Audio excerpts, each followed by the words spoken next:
Assalamualaikum warahmatullahi wabarakatuh. Saya Saprila Putri Firadani dengan NIM 2102501246 dari S1 Manajemen semester 6. Mata kuliah Manajemen Risiko, dosen pengampu Profesor Dr. Lela Nurlawati, SEMM, CRA, CRP, Universitas Teknologi Muhammadiyah Jakarta. Di sini saya akan memaparkan mengenai struktur organisasi dan manajemen risiko dari PT Siantar Top. PT Siantar Top Tbk merupakan perusahaan yang bergerak dalam industri makanan ringan. Perusahaan ini didirikan pada tahun 1972 dan berkantor pusat di Sidoarjo, Jawa Timur. PT Siantar Top memproduksi berbagai jenis makanan ringan seperti kerupuk atau crackers, mie instan, biskuit, wafer, dan permen. Untuk struktur organisasi PT Siantar Top, yang pertama yaitu pemegang saham atau shareholders berada di puncak berada di puncak struktur. Pemegang saham memiliki kekuasaan tertinggi dalam pengambilan keputusan melalui Rapat Umum Pemegang Saham atau RUPS. Untuk yang kedua yaitu Dewan Komisaris atau Board of Commissioner bertanggung jawab untuk mengawasi dan memberikan nasihat kepada direksi, memiliki komite audit di bawahnya untuk membantu tugas dan pengawasannya. Yang ketiga yaitu direksi yaitu atau Board of Director bertanggung jawab atas pengelolaan sehari-hari perusahaan, dipimpin oleh direktur utama atau presiden direktur. Kemungkinan terdiri dari beberapa direktur yang bertanggung jawab atas aspek berbeda dari operasi perusahaan. Yang keempat, komite audit berada di bawah Dewan Komisaris, yaitu untuk membantu Dewan Komisaris dalam melakukan pengawasan, terutama terkait pelaporan keuangan dan pengendalian internal. Yang kelima, unit audit internal atau internal audit unit. Bertanggung jawab langsung kepada direktur utama melakukan audit internal dan memastikan efektivitas pengendalian internal.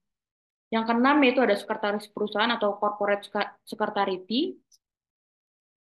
Yang ketujuh ada divisi-divisi fungsional seperti produksi, pemasaran dan penjualan, keuangan dan akuntansi, sumber daya manusia, penelitian dan pengembangan, logistik dan distribusi. Struktur ini menunjukkan bahwa PT Siantar Top menerapkan prinsip-prinsip tata kelola perusahaan yang baik atau good corporate governance.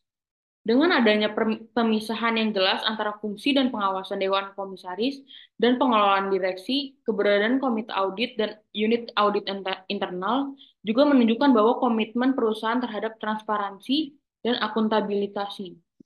Untuk komposisi Dewan Komisaris, Board of Commissioner PT Siantar Top Tbk, komisaris utama yaitu Juwita Wijaya, komisaris independen yaitu Osbert Kosasi. Tugas dan tanggung jawab Dewan Komisaris atau Board of Commissioner PT Siantar Top yang pertama, melakukan pengawasan atas kebijakan pengurusan, jalannya pengurusan pada umumnya baik mengenai perseroan maupun usaha perseroan, dan memberi nasihat kepada direksi.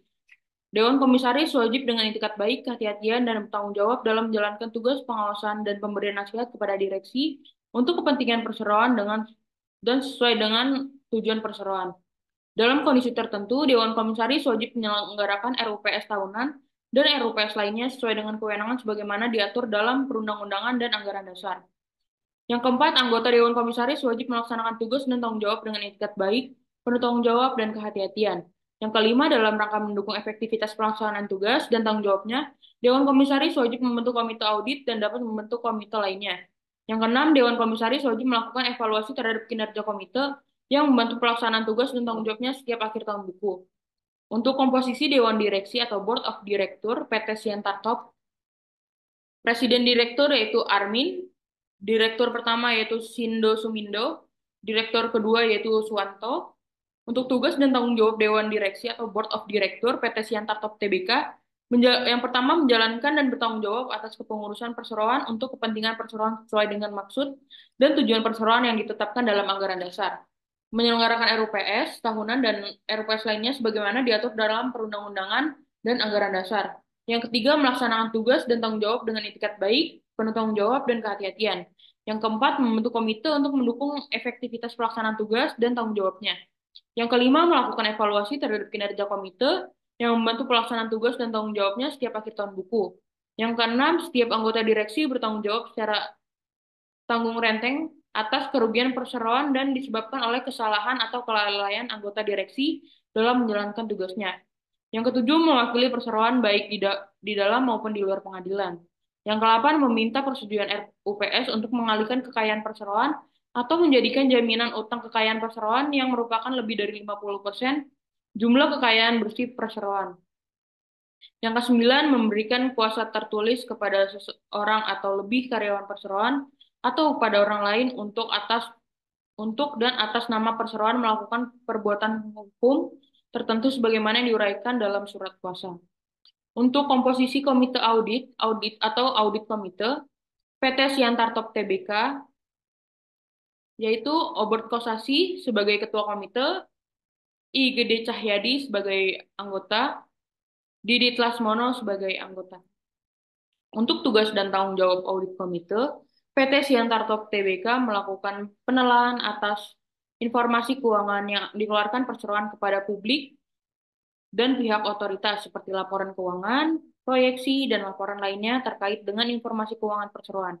Melakukan penelaahan atas ketaatan terhadap peraturan perundang-undangan yang berhubungan dengan kegiatan perseroan. Memberikan pendapat independen atau dalam hal yang terjadi perbedaan antara manajemen dan akuntan atas jasa yang diberikan. Yang keempat, memberikan rekomendasi kepada Dewan Komisaris mengenai penunjukan akuntan yang didasarkan pada independensi, ruang lingkup penugasan, dan fee. Untuk komposisi internal audit atau audit inter PT Siantar Top Tbk, audit internal perseroan dipimpin oleh seorang kepala unit kerja yang menjalankan fungsi audit internal yaitu Bapak Hanif Asyar ST, warga negara Indonesia yang lahir di Lamongan pada tanggal 9 Januari 1980. Tugas dan tanggung jawab internal audit atau audit internal PT Siantar Top Tbk. Yang pertama, menyusun dan melaksanakan rencana tugas audit internal tahunan. Yang kedua, menguji dan mengevaluasi pelaksanaan dan pengendalian internal dan sistem manajemen risiko sesuai dengan kebijakan perusahaan. Yang tiga, melakukan pemeriksaan dan penilaian atas efisiensi dan efektivitas di bidang keuangan, akuntansi, operasional, sumber daya manusia, pemasaran, teknologi informasi, dan kegiatan lainnya. Memberikan saran perbaikan dan informasi yang objektif tentang kegiatan yang diperiksa dalam semua tingkat manajemen. Audit internal juga memiliki wewenang untuk mengakses informasi yang relevan tentang perusahaan terkait dengan tugas dan fungsinya, melakukan komunikasi langsung dengan direksi, dewan komisaris, dan komite audit, mengadakan rapat secara berkala dan insidentil dengan direksi, dewan komisaris, dan komite audit, melakukan koordinasi kegiatan dengan kegiatan auditor auditor eksternal. Jenis jenis resiko dan jenis resiko dan penanganannya PT Siantar Top Tbk. Yang pertama, resiko keuangan dalam menjalankan aktivitas operasi, investasi, dan pendanaan perseroan menghadapi resiko keuangan, yaitu resiko kredit, kemungkinan bahwa pelanggan tidak membayar sebagian atau seluruh piutang atau tidak membayar secara tepat waktu dan akan menyebabkan kerugian perseroan. Yang kedua, resiko likuiditas. Perseroan menetapkan resiko likuiditas atau kolektibilitas dari piutang seperti yang dijelaskan di atas, yang dapat menimbulkan kesulitan perseroan dalam memenuhi kewajiban yang terkait dengan ke likuiditas. Perseroan menetapkan resiko likuiditas atau atas kolektibilitas dari piutang seperti yang dijelaskan di atas, yang dapat menimbulkan kesulitan perseroan dalam memenuhi kewajiban yang terkait dalam liabilitas keuangan. Yang ketiga, dari risiko pasar. Pada saat ini tidak terdapat risiko pasar selain risiko nilai tukar mata uang asing dan risiko suku bunga karena entitas dan entitas anak tidak berinvestasi di instrumen keuangan dalam aktivitas normal. Yang kedua, ada risiko usaha, yaitu risiko persaingan. Risiko persaingan ini pertumbuhan perusahaan sejenis dalam bisnis industri makanan ringan dapat memperkecil pangsa pasar dan laba perseroan. Yang kedua yaitu resiko penyediaan bahan baku. Bahan baku yang dipakai untuk produksi sebagian besar diperoleh di dalam negeri. Kekurangan bahan baku yang diakibatkan karena fakta kegagalan hasil panen dan keterlambatan pengiriman bahan baku yang dilakukan sepihak oleh pemasok dapat mengakibatkan terganggunya kelancaran proses produksi. Selanjutnya, resiko fluktuasi harga bahan baku. Perubahan harga bahan baku tidak dapat diantisipasi secara umum untuk mengakibatkan dampak negatif terhadap keuntungan perseroan. Resiko perubahan selera konsumen sebagai perusahaan industri makanan ringan, pendapatan atau laba usaha perseroan tergantung pada kegemaran selera konsumen terhadap hasil produksi perseroan. Dengan demikian, apabila ada kegemaran atau selera konsumen menurun terhadap produk-produk perseroan, maka akan mempengaruhi tingkat pendapatan perseroan. Yang terakhir yaitu mitigasi resiko perseroan. Mitigasi risiko merupakan tindakan terencana dan berkelanjutan yang dilakukan oleh perseroan agar bisa mengurangi dampak dari suatu kejadian yang berpotensi untuk telah merugikan dan membahayakan perseroan. Perseroan menjalankan strategi mitigasi risiko yang baik untuk melindungi kegiatan operasional perseroan.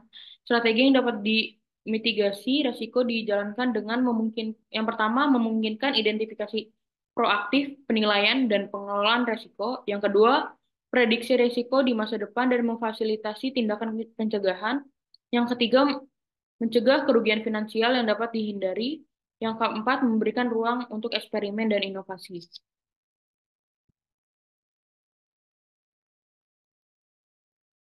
Sekian pemaparan dari saya, kurang lebihnya mohon maaf. Wassalamualaikum warahmatullahi wabarakatuh.